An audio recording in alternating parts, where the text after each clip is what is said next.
Ouverture de la séance. Oui, alors bonjour à tous. Ouverture, donc on est bien le 17 décembre, conseil extraordinaire. Donc, pour cette ouverture de séance, elle est proposée par Lisa Christensen, appuyée par Gilles Désiel.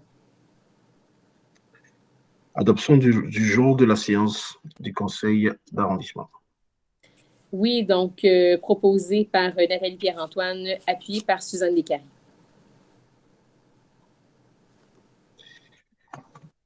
Période de questions et commentaires du public.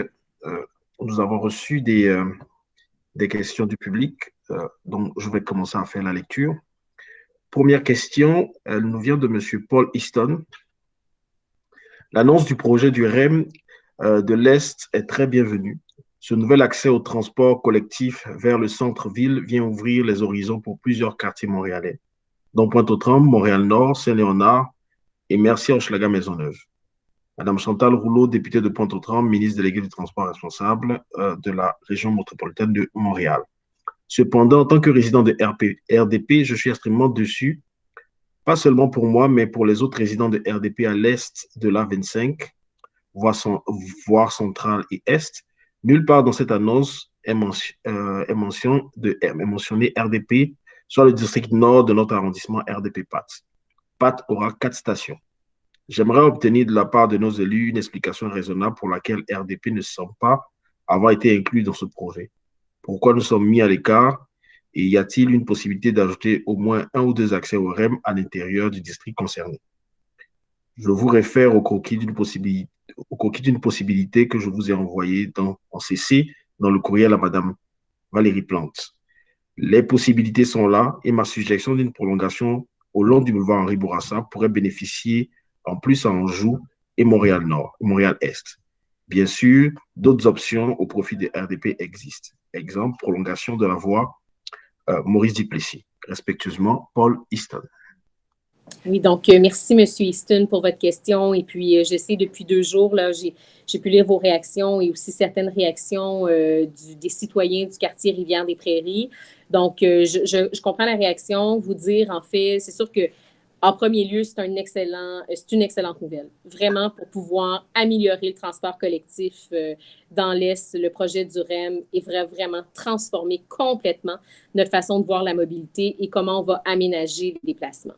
Maintenant, pour ce qui est d'une station plus à l'est, ce que vous demandez, moi, vous dire, j'ai déjà entamé là, des pourparlers avec le gouvernement du Québec pour voir s'il est possible qu'on puisse avoir une station qui se retrouve à l'est de l'autoroute 25, parce qu'il y en a une quand même, elle a été mentionnée, là, même Rivière-des-Prairies, durant la conférence de presse, parce que sur le territoire du cégep Marie-Victorin est une grande partie du territoire du cégep se retrouve à Rivière-des-Prairies. Mais une fois qu'on l'a dit, je le réitère, là, moi, j'ai entamé des pourparlers avec le gouvernement du Québec parce que c'est important de le mentionner, que c'est bel et bien le mandat qui a été donné par le gouvernement du Québec à la Caisse de dépôt, bien sûr, et de placement du Québec pour le développement de ce projet-là. Donc, vous pouvez bien sûr compter sur nous pour pouvoir défendre les intérêts des citoyens de Rivière-des-Prairies. Et il y a un élément aussi qui est très important d'ajouter, c'est ce qu'on d'ailleurs on discutait, c'est toute l'interconnexion avec les gares du train de l'Est actuel. Il ne faut pas que cette installation, le train de l'Est qui couvre, disons, bien le secteur Rivière-des-Prairies là, en termes d'emplacement de gares, là, une vraiment plus dans l'Est et une plus dans l'Ouest, il faut travailler absolument sur une interconnexion avec le réseau du REM, avec le déploiement des autobus, avec vraiment, que ce soit par l'arrivée de Bixi, c'est toute la façon qu'on va revoir Rivière-des-Prairies. Mais vos préoccupations, sachez qu'elles sont entendues, mais je vous invite aussi à les partager, bien sûr, à ceux qui, aux décideurs de ce projet du REM, et on va bien sûr appuyer vos représentations en ce sens.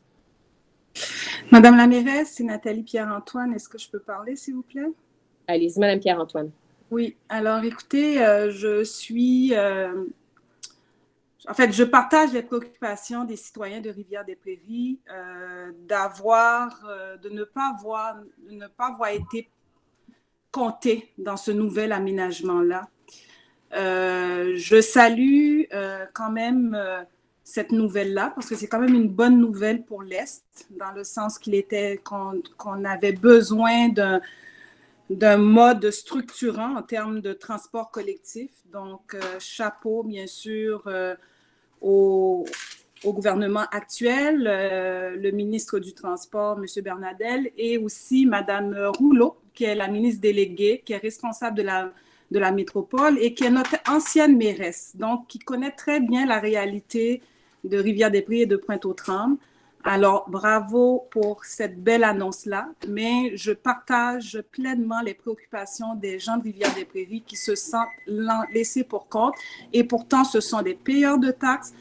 Ils sont aussi dans l'Est et de voir qu'on n'a pas pensé à prolonger cette infrastructure, ne serait-ce que d'une station à l'est de la 25, je trouve que c'est triste. Je trouve que c'est triste. Si ça ne se fait pas présentement, je doute que cela se fasse pendant des années et des années et des années. Donc, je me joins à vous qui dites devant les citoyens de Rivière-des-Prairies que vous allez faire les représentations nécessaires. Alors, je souhaite aussi les faire avec vous. Je pense que c'est important pour les gens de Rivière-des-Prairies d'avoir au moins une station de façon beaucoup plus centrale, notamment peut-être autour de Espace Rivière, puisque ça va être le cœur quand même, un pôle important de Rivière-des-Prairies. Pourquoi pas une station autour de cela ou peut-être vers Saint-Jean-Baptiste, mais vraiment tenir compte des besoins des gens de Rivière-des-Prairies. Alors, je suis contente pour Marie-Victorin parce que c'est à cheval entre Rivière-des-Prairies et Montréal-Nord, mais ça ne va pas desservir, ça va desservir qu'une petite portion des gens de Rivière-des-Prairies. Donc, je pense que c'est important qu'on travaille ce dossier-là en collaboration pour que le gouvernement du Québec puisse penser à ajouter au moins une station pour les gens de Rivière-des-Prairies, ceux qui sont plus centraux et ceux qui sont à l'est. Alors, merci de votre ouverture, Madame la mairesse, et vous pouvez compter sur mon appui pour faire les représentations nécessaires pour que nos gens à Rivière-des-Prairies aient aussi un transport structurant. Parce que vous savez très bien que le transport collectif, notamment à Rivière-des-Prairies, est pauvre. Merci. Donc, je vois que M. Rapana aussi qui a levé la main. J'ai aussi levé la main. Christensen, je m'excuse, vous l'aviez fait avant. Pardon, je n'avais pas vu. Allez-y, Mme Christensen. Merci beaucoup pour la parole, Mme la mairesse. Aussi, j'aimerais vous applaudir parce que, comme mairesse de l'arrondissement, tout de suite après l'annonce, vous avez réagi pour vos citoyens de l'arrondissement tout de suite avec des discussions avec le gouvernement du Québec. J'apprécie beaucoup. Puis, on réalisé que c'est vraiment un projet de la gouvernement du Québec et de CDPQ. Et non un projet de la Ville de Montréal. Oui, on va injecter de l'argent là-dedans, mais c'est bon pour nous autres. C'est une bonne nouvelle. En réalité, c'est une bonne nouvelle. C'est un départ. On aime ça de dire que c'est un départ. C'est vrai, on aimerait vraiment avoir quelque chose qui rentre plus au cœur de Rivière-des-Prairies. On sait que comme citoyen déjà de 17 ans de l'arrondissement, on est comme coupé par le 40 et le 25. On est comme enclavé à cause de ces notions-là, même si on a le bordure de Rivière-des-Prairies qui dépasse l'ouest de le 25. On est tous d'accord avec les faits. On va faire tout ce qu'on peut faire pour des représentations auprès du gouvernement de Québec pour avoir l'opportunité de présenter notre cas comme on voulait vraiment avoir cette station qui va faire un virage à droite à la 25, qui va rentrer au cœur de Rivière-des-Prairies pour vraiment désenclaver du secteur. J'ai tout à fait confiance entre vous, dans vos mains, et le gouvernement du Québec, avec le Caisse de dépôt aussi. Nous entendons les préoccupations de tous nos citoyens de le quartier qui est vraiment enclavé à cause de la 40 et la 25. Et je vous remercie beaucoup déjà d'impliquer avec le gouvernement du Québec de notre part. Merci beaucoup. Merci, Mme Christensen. Maintenant, M. Rapana. Merci, Madame la mairesse. Bonjour à tous et toutes. Bien sûr, c'est une nouvelle qui va révolutionner tout le système de transport dans l'Est. C'est une excellente nouvelle. surtout pour le sud-est de l'île de Montréal. Malgré tout, je partage l'inquiétude et la contestation des citoyens des Rivières-des-Prairies qui sont exclus des bénéfices que le REM va apporter sur l'île de Montréal.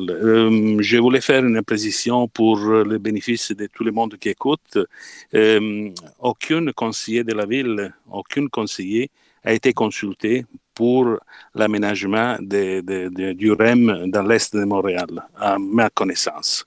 Donc, on a appris la nouvelle avant-hier, quand était faite l'annonce, et bien sûr, ma surprise, comme tous les citoyens des Rivières-des-Prairies, c'était que Rivières-des-Prairies, les citoyens des Rivières-des-Prairies sont considérés comme des citoyens de 12e catégorie. Et là, je vais défendre ces points, je vais défendre les citoyens des Rivières-des-Prairies pour avoir l'ajout d'au moins une station à l'est de l'autoroute 25, comme a été déjà mentionné. Je partage l'intervention et les commentaires de mes collègues aussi, Mme Christensen et Mme Pierre-Antoine, et j'ajoute pour dire qu'il faut maintenant désenclaver Rivières-des-Prairies, qui reste le seul quartier de l'île de Montréal qui est mal servi par les transports en commun. Et je vais exhorter aussi la mairesse, qui est Mme Bourgeois, qui nous écoute, qui dirige cette assemblée, de regarder et de suivre le dossier de la sortie de l'autoroute 25. Entrée-sortie de l'autoroute 25, ça va devenir un enjeu très important dans les prochaines années.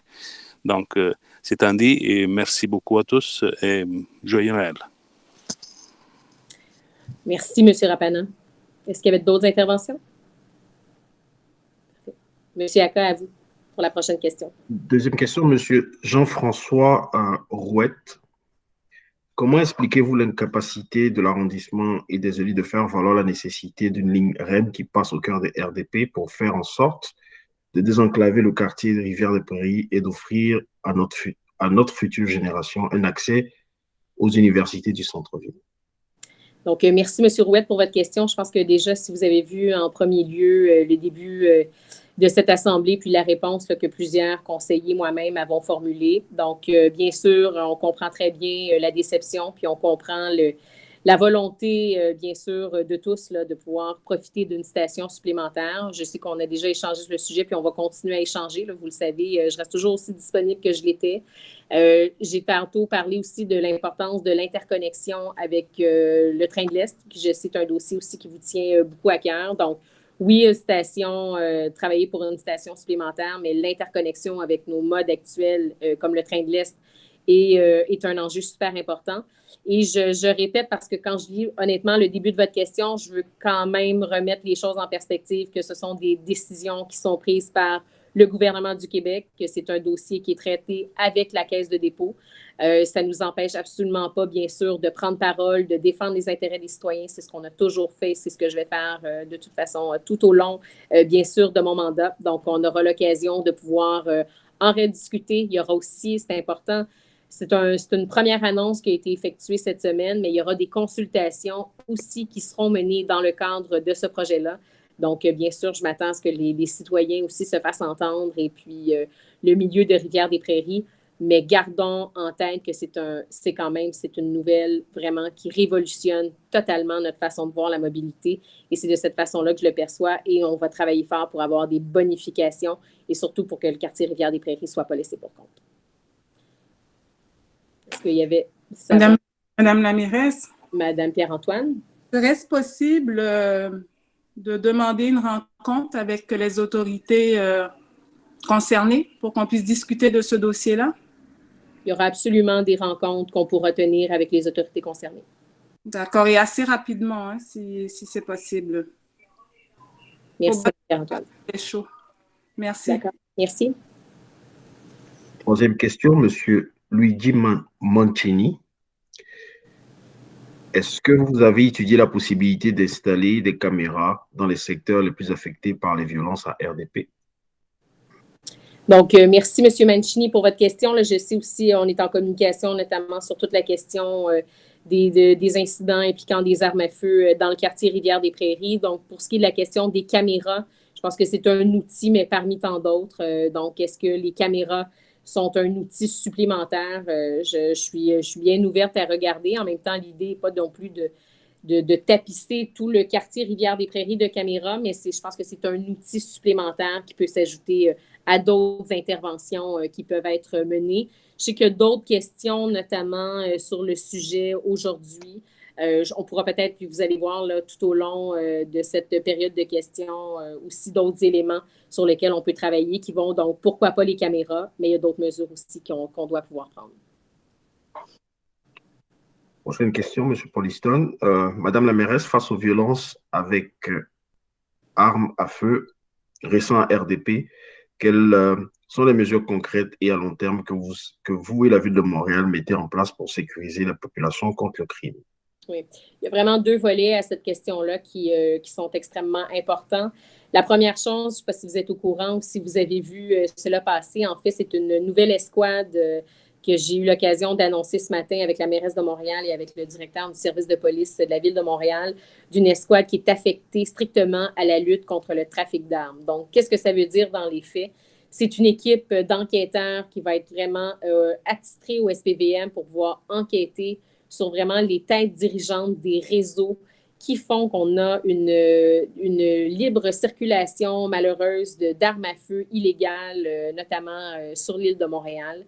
Donc, ça, c'est vraiment un grand coup qu'on veut mener parce que lorsqu'on voit un accès aussi facile à des armes à feu, malheureusement, il y a une criminalité lourde qui tire profit de ça. Donc, l'idée avec cette escouade, c'est de travailler pour pouvoir justement éviter que ces armes à feu se retrouvent dans les rues de nos quartiers. Et c'est ce que malheureusement, on a pu voir au cours des derniers mois, qui est bien sûr particulièrement inquiétant. C'est un volet, mais ça n'empêche pas tout le volet de prévention qui est essentiel, qui est capital, qui est mené avec nos organismes communautaires, qui est mené par nos partenaires, nos institutions, qui font qu'on doit justement pouvoir offrir des programmes de prévention, de pouvoir soutenir nos travailleurs sur leur terrain et éviter que des jeunes se retrouvent marginalisés, qui passent à travers les mailles du filet. Et ça, même déjà à l'ordre du jour, on a certains projets aussi qu'on soutient, notamment à l'ordre du jour aujourd'hui, pour pouvoir outiller ces organismes communautaires. Et il y a tout ce travail donc, qui est mené parallèlement, agir sur la criminalité lourde, mais agir aussi certainement en prévention et surtout en soutien à nos organismes locaux qui font déjà un travail exceptionnel. Je vois qu'il y avait des mains levées. Donc, M. Rapana. Oui, Madame la mairesse, merci beaucoup. Et, Madame la mairesse, j'ai déjà eu l'occasion d'intervenir au conseil municipal pour dénoncer cette situation. Et la chose qui me tient plus à cœur présentement, c'est vrai qu'il faut augmenter le nombre de policiers sur nos rues, dans le quartier des Rivières-des-Prairies en particulier. Mais il faut penser aussi qu'on a un poste de police qui est un peu, disons, dépassé. Il faut absolument intervenir pour offrir des locaux adéquats à la police, si on veut que la police fasse un bon travail sur le terrain. Ça, c'est ma préoccupation principale. Et l'autre question d'ordre général, des citoyens m'écrivent en disant qu'on ne peut pas regarder en direct les conseils. Est-ce qu'il y a un link spécial pour le faire ou c'est enregistré? Ça va être transmise, diffusée avec la différence d'horaire. C'est quoi? Monsieur Rapana, comme on a dit en fait en début peut-être avant d'être en ligne, là, cette séance-là sera mise intégralement en ligne sur le site web qui sera accessible en tout temps pour les citoyens. Quand? Pardon? Dès la fin de la séance, M. Rapana, on le met tout de suite en ligne. Une fois et il y a une raison pour laquelle n'est pas un streaming en live pour les citoyens?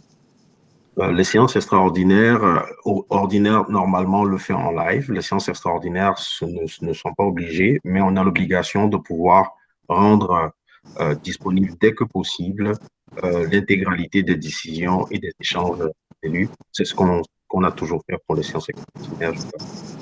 OK, merci beaucoup. Il n'y a aucun manque d'accès à l'information. Immédiatement, dès que tout sera en ligne, tout est accessible aux citoyens de façon transparente, que ce soit l'ensemble de nos échanges et les documents et les décisions qui sont prises. C'est vraiment juste une question de technicalité de système là, en vertu de cette séance-là, mais soyez assurés que tous pourront avoir accès à nos réponses et à toutes les décisions qui sont prises. Merci, Madame la mairesse. Madame Pierre-Antoine? Oui, alors, merci. Effectivement, bon, je suis préoccupée aussi, comme les citoyens, par rapport aux derniers événements que nous avons vécus, là. Je vous dirais que c'est super rare et je ne me souviens pas d'avoir vécu quatre fusillades en une soirée. Et bon, alors, une fois cela dit, moi, je veux quand même rassurer nos citoyens que Rivière-des-Prairies, quand même, est encore et restera, parce qu'on met les efforts nécessaires, un quartier sécuritaire, un quartier où il fait bon de vivre, où qu'on est capable d'élever aussi une famille et se promener de façon sécuritaire. On vit un moment difficile, enfin, un moment difficile dans le sens que il y a eu donc des actes qui, à mon avis, sont des actes isolés. Ce ne sont pas tous ces actes-là qui sont interreliés. Puis je pense que la police est en train de faire son travail pour pouvoir trouver qu'est-ce qui se passe et mettre une fin à cela. Alors moi, j'encourage les citoyens qui ont vu des choses ou qui entendent des choses de parler de façon confidentielle, bien sûr, à la police. Il y a toujours le numéro d'Infocrime que vous pouvez trouver. Je ne l'ai pas présentement en tête, mais Infocrime via Google, vous le trouverez. Et je salue aussi la mobilisation des organismes communautaires qui est en cours pour travailler sur le sentiment de sécurité, rassurer les citoyens et permettre aussi une forme d'empowerment auprès de la communauté pour que cette communauté même puisse dire à ces gens-là que assez c'est assez, que laissez-nous tranquilles à Rivière-des-Prairies. Si vous avez des différends à régler, les régler autrement que par la violence. Ça pourrait être votre frère, votre soeur, votre mère, votre père qui un jour serait pris parmi ces règlements-là. Alors, s'il vous plaît, laissez Rivière-des-Prairies tranquille et trouvez une autre manière pour régler vos différends. Alors, voilà, donc, puis je suis contente de savoir que vous êtes responsable de la sécurité publique, Madame la mairesse. Donc, comme on dit, je pense que Rivière-des-Prairies, vous saurez faire ce qu'il faut pour que le quartier, l'arrondissement puisse continuer à rester un quartier sécuritaire. Merci. Est-ce qu'il y avait d'autres demandes d'intervention? Monsieur Aka? Monsieur Pietro Mercuri. J'ai posé la question sur les crimes, j'ai posé une question sur les crimes violents à RDP il y a quelques mois. La situation s'est dégradée depuis, avec 3 fusillades en novembre et un couteau mortel sur un jeune de 17 ans en décembre. J'ai lu récemment que la ville de Montréal avait décidé de ne pas envisager de fusionner les postes de police et de maintenir le statu quo. Moi-même et nombreux autres résidents pensent que nous avons besoin plus de plus en termes de sécurité publique. Alors, la ville pense-t-elle sérieusement que le statu quo est-il suffisant pour RDP? D'accord, merci, M. Mercuri, pour votre question. Il y a plusieurs éléments. Tout d'abord, là, il y a un élément sur les fusions de postes de police. Je vais le répéter ici, là, je l'ai fait à de nombreuses reprises depuis déjà 2 ans, mon arrivée en fonction. Il n'y aura pas de fusion entre les postes 45 de Rivière-des-Prairies et le poste 49 à Pointe-aux-Trembles. Je l'ai dit en conseil de ville, je l'ai dit en conseil d'arrondissement, je l'ai dit dans plusieurs entrevues médias depuis 2 ans. Il n'y aura pas cette fusion de postes de quartier. Donc, juste déjà qu'il n'y ait pas d'ambiguïté, parce que je réalisais que le dossier faisait surface, là, même dans l'arrondissement. Il n'y a aucunement question que ces 2 postes de quartier soient fusionnés. Maintenant, est-ce qu'une question de statu quo? Ce n'est pas un statu quo. En fait, depuis, je vous dirais, même le mois de juillet, là, les effectifs ont été augmentés dans les rues de Rivière-des-Prairies en termes de présence policière, en termes non seulement de patrouille, de porte-à-porte, de postes de commandement que vous avez remarqué, de plusieurs, je vous dirais, plans de visibilité qui ont été déployés. Maintenant, le résultat, comme on peut y assister, ça ne passe pas, puis on le sait très bien à la base. Ce n'est pas juste parce que vous avez plus de policiers sur un territoire que nécessairement ça va régler la question. Donc, d'où le pourquoi les 2 volets, puis je sais que je me répète, mais je vais le dire, d'où l'importance de la prévention, du travail de communauté qui est fait pour pouvoir justement assurer que les jeunes soient bien supportés, qu'on puisse briser cette volonté parfois d'adhésion à des gangs qui est essentielle. Mais il y a un autre volet, et c'est ce que d'ailleurs j'ai annoncé ce matin en compagnie de la mairesse et du directeur du service de poste de police de la Ville de Montréal, qui est justement un ajout d'enquêteurs qui travaillent aux racines même de cette distribution d'armes pour qu'on puisse vraiment travailler à retirer des armes à feu dans les rues. Et puis, pour ces raisons-là, c'est tout ce travail-là qui est mené. Donc, non, ce n'est pas du tout un statu quo. Au contraire, c'est des agents supplémentaires, c'est des agents qui sont formés pour pouvoir enquêter sur ces réseaux, en plus d'une présence policière, mais surtout en plus aussi de travailler, bien sûr, auprès de notre secteur, de nos institutions, de nos partenaires, pour qu'on puisse renforcer la prévention et le travail de milieu qui est essentiel à un quartier comme Rivière-des-Prairies. Madame Pierre-Antoine?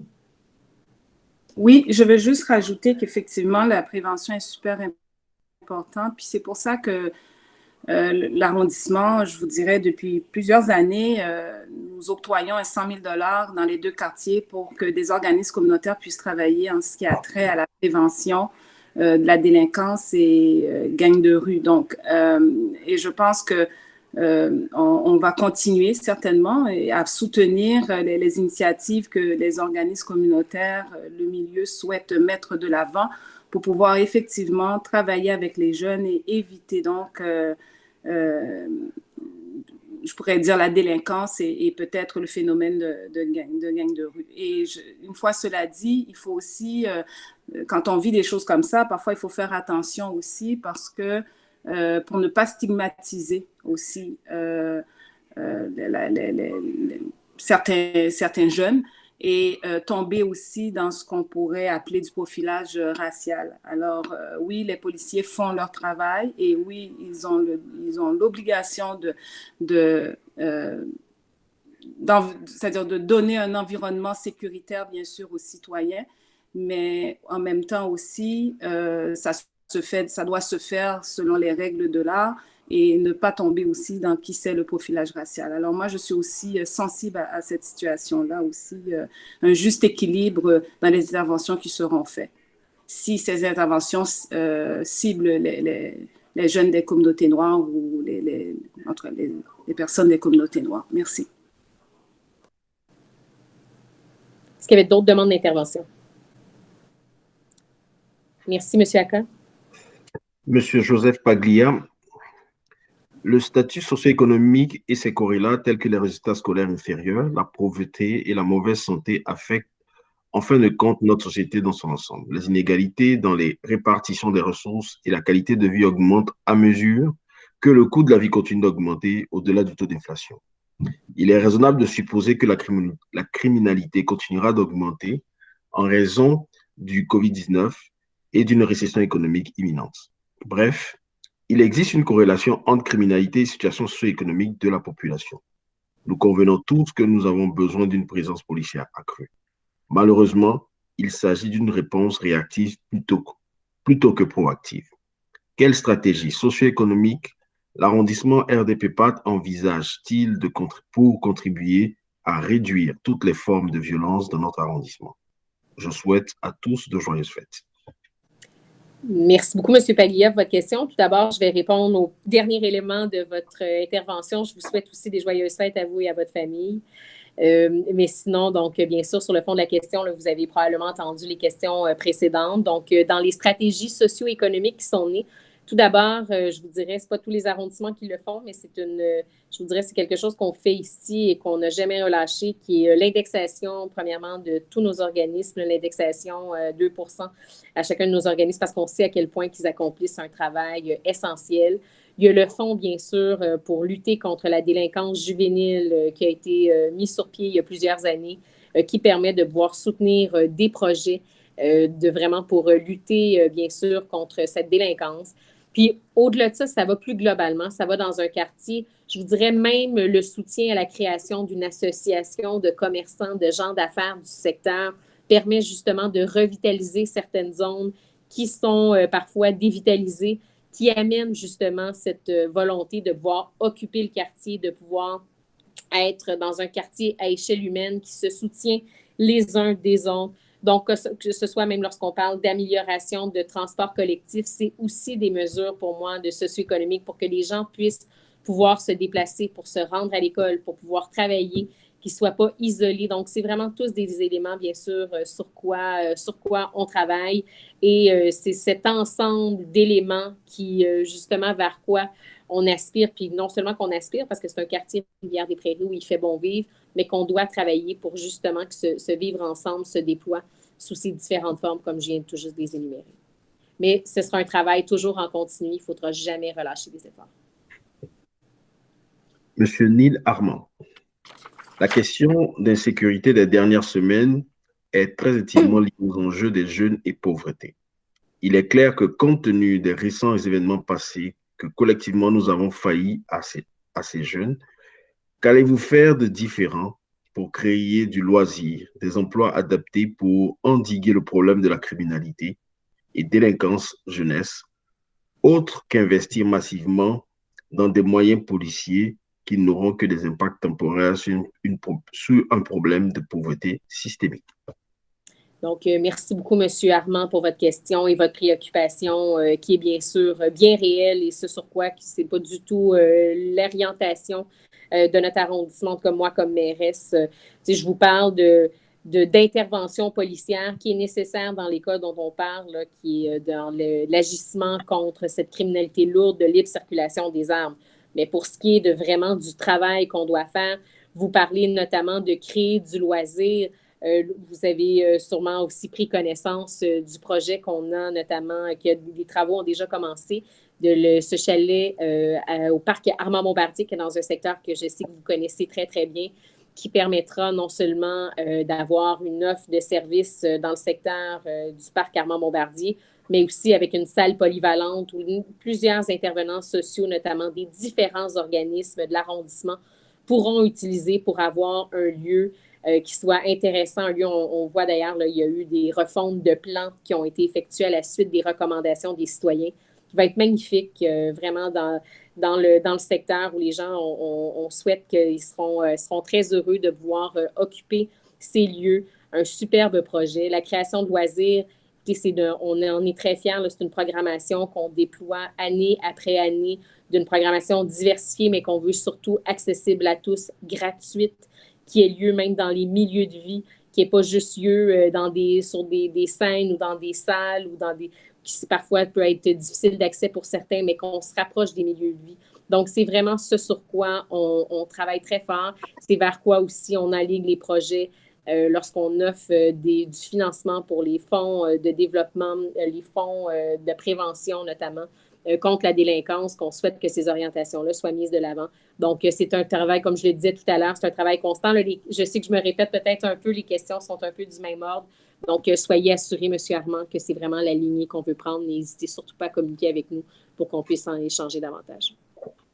Je ne sais pas s'il y avait d'autres demandes d'intervention ou si ça mettait fin à la période de questions. Ça mettait fin à la période de questions, madame. Pas d'autres questions. D'accord, je vous remercie et merci à tous les citoyens qui ont transmis leurs questions. Au point 20.1, approbation de la convention de contribution financière à l'organisme Société Ressources Loisirs Pointe-aux-Trembles et octroi d'une contribution financière pour le soutien à la mission de l'organisme pour un montant maximum de 599 842 pour l'année 2021. Proposé par Gilles Désiel, appuyé par Suzanne Carré. Approbation de la convention avec l'organisme Maison des Jeunes Rivière-des-Prairies et octroi d'une contribution financière pour le soutien à la mission de l'organisme pour un montant maximum de 79 447 pour l'année 2021.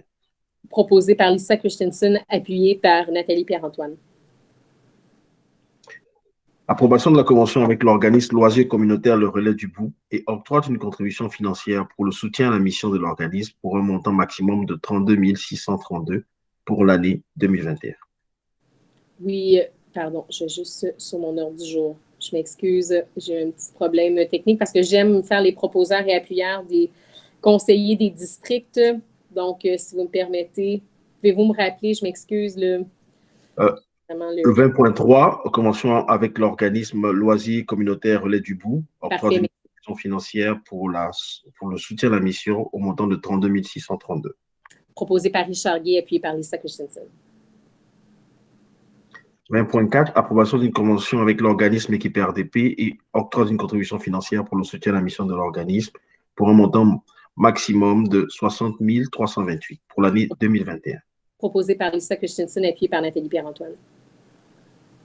20.5, approbation de la convention avec l'organisme Club Patinage de vitesse de Pointe-aux-Trembles et octroi d'une contribution financière pour le soutien à la mission de l'organisme pour un montant maximum de 14 339 pour l'année 2021 et autoriser des virements de crédit à cet effet. Proposé par Suzanne Descaries, appuyé par Gilles Désiel. 20.6, approbation de la convention avec l'organisme Club d'haltérophilie de Pointe-aux-Trembles et octroi d'une contribution financière pour le soutien à la mission de l'organisme pour un montant maximum de 6 266 pour l'année 2021. Proposé par Richard Guay, appuyé par Lisa Christensen.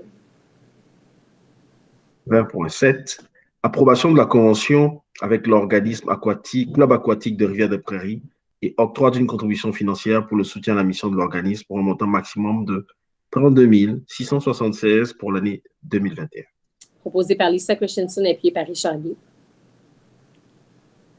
20.8, approbation de la convention avec l'organisme Centre de promotion communautaire Le Phare et octroi d'une contribution financière de 19 681 pour l'année 2021 et autoriser les virements de crédit à cet effet. Proposé par Giovanni Rapana, appuyé par Nathalie Pierre-Antoine. 20.9, approbation de la convention avec l'organisme Centre de leadership pour les jeunes Don Bosco et octroi d'une contribution financière de soutien à la mission de l'organisme pour le montant maximum de 39 724 pour l'année 2021. Proposé par Nathalie Pierre-Antoine, appuyé par Giovanni Rapana. 20.10, approbation de la convention avec l'organisme Club Gymnase et Club Gymnacentre, et octroi d'une contribution financière pour le soutien à la mission pour un montant maximum de 20 706 pour l'année 2021. Proposé par Lisa Christensen, appuyé par Richard Guay. 20.11, octroi d'une contribution financière totalisant la somme de 47 000 $ à la Société Ressources Loisirs Pointe-aux-Trembles pour le projet concerté de mobilisation de lutte à la délinquance jeunesse, travail de rue, dans le cadre du Fonds local de délinquance jeunesse 2021. Approuver la convention et le virement à cet effet. Proposé par Suzanne Descaries, appuyé par Gilles Désiel. Au point 30.1, autoriser le règlement hors cours du recours judiciaire entrepris par Realpont Architecte et Stantec Expert Conseil relativement au contrat de service professionnel C12 10 43 005, appel d'offres RP PAC DSA 12 010, autoriser une dépense additionnelle de 182 648 et 40 taxes plus taxes pour un montant de 210 000 taxes incluses, et autoriser la directrice de l'arrondissement à signer tous les documents permettant de donner plein effet au règlement. Proposé par Gilles Désiel, appuyé par Suzanne Descaries.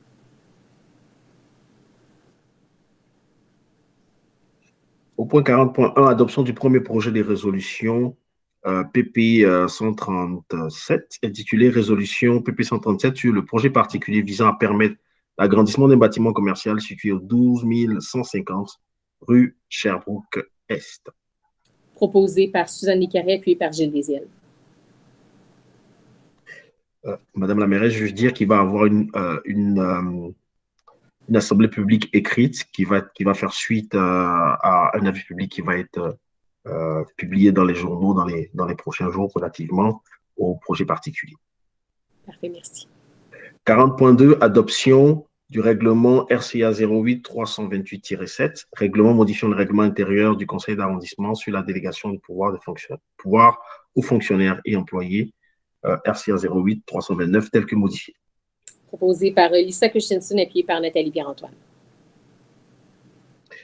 40.3, approbation de la programmation amendée des événements publics dans l'arrondissement pour l'année 2020, édiction des ordonnances, autorisation de l'occupation du domaine public.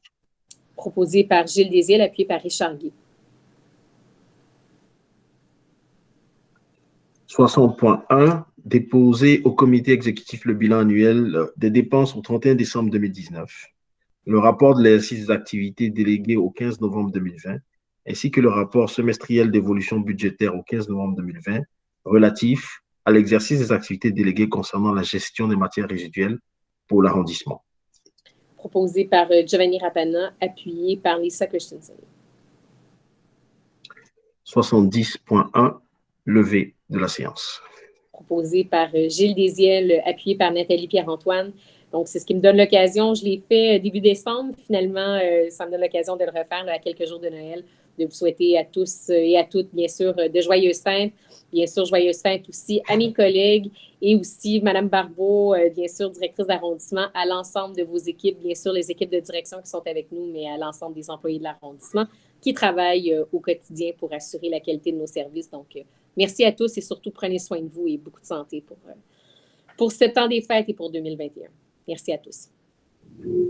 Merci beaucoup. Joyeuses fêtes à vous tous également. Merci. Joyeuses fêtes à tout le monde aussi. Merci, à bientôt. Joyeux temps de fête à tout le monde. Merci.